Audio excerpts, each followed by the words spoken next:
Selamat pagi, Horas Madihamu Saluhuna. Saudara-saudara yang dikasihi Tuhan Yesus Kristus, untuk mengawali hari yang penuh berkat dan harapan ini, mari kita beribadah kepada Tuhan. Kita berdoa. Kasih karunia dan damai sejahtera dari Allah Bapa kita dan dari Tuhan Yesus Kristus menyertai kamu. Amin. Firman Tuhan yang ditetapkan untuk kita di pagi hari ini, Kamis 17 Maret 2022, diangkat dari kitab Injil Markus pasal 14 ayat 22. Demikian bunyinya. Jadi dinamangani nasida, dihidat Yesus ma roti, dipasu-pasu ma, diponggoli, jal diparlehon matu nasida, uhut madidok, jalo hamuma, dagik kudoon. Dan ketika Yesus dan murid-muridnya sedang makan, Yesus mengambil roti, mengucap berkat, memecah-mecahkannya, lalu memberikannya kepada mereka dan berkata, "Ambillah, inilah tubuhku." Saudara yang dikasihi dalam Tuhan Yesus Kristus, konsep satu tubuh yang dilambangkan dari memecah roti untuk para muridnya jelas mengartikan agar para muridnya dapat bersatu seperti tubuh Yesus dan mau mempersembahkan tubuhnya sebagai persembahan yang hidup, yang harum bagi Allah Bapa. Roti yang melambangkan tubuh Kristus dan anggur dalam cawan yang melambangkan darah Kristus itu dibagikan kepada murid-muridnya. Dengan cara ini, Yesus menjamin bahwa Ia akan selalu hadir di antara murid-muridnya.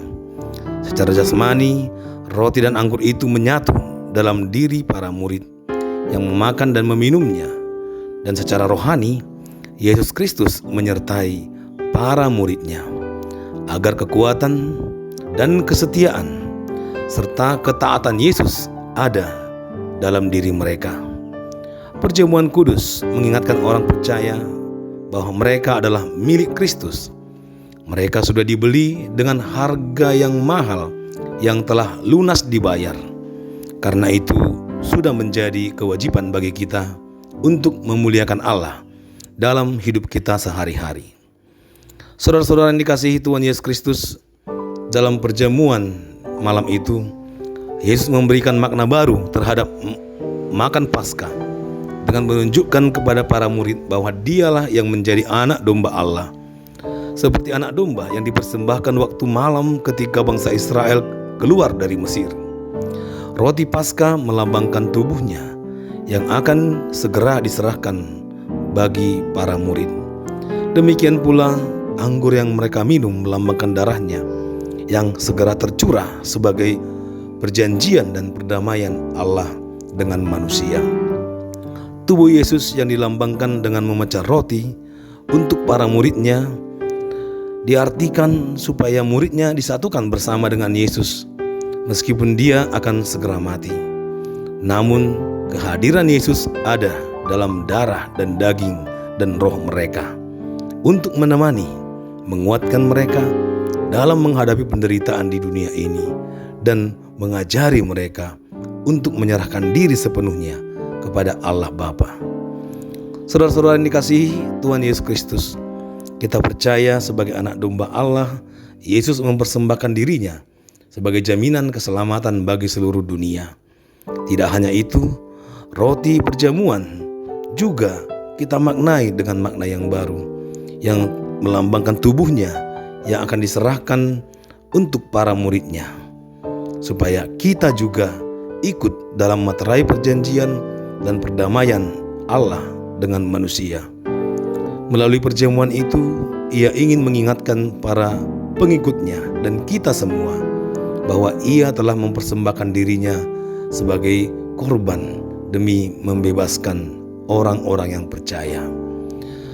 Oleh karena itu, dalam penerimaan tubuh dan darah Yesus, kita harus mengingat akan cinta kasih-Nya yang besar, sehingga Ia rela menyerahkan nyawanya untuk menyelamatkan kita orang-orang yang berdosa. Dalam perjamuan memakan roti dan meminum anggur, hendaknya mengingatkan kita agar tidak menyia-nyiakan dan menolak kasih pengorbanan Tuhan bagi kita. Orang-orang Kristen, orang-orang percaya membangun persatuan tidak hanya satu dengan yang lain, tetapi juga persatuan dalam Yesus yang bangkit. Meskipun dia tidak hadir secara fisik, namun ia hadir dalam Roh-Nya yang kudus. Memecah roti adalah simbol persatuan yang kuat dalam persekutuan orang-orang percaya. Sehingga dalam kesehatian orang-orang percaya dapat bersekutu dan bersaksi serta melayani dalam kerajaan Allah di dunia ini. Amin. Marilah kita berdoa. Ya Allah Bapa kami yang di surga, puji dan syukur kami panjatkan kehadirat-Mu atas pengorbanan anak-Mu Tuhan Yesus Kristus yang mengorbankan tubuhnya di kayu salib untuk keselamatan kami orang yang berdosa ini. Terima kasih ya Tuhan, penebusan yang kami terima memberikan kami kekuatan dan pengharapan untuk hidup dalam terang dan kehendak-Mu.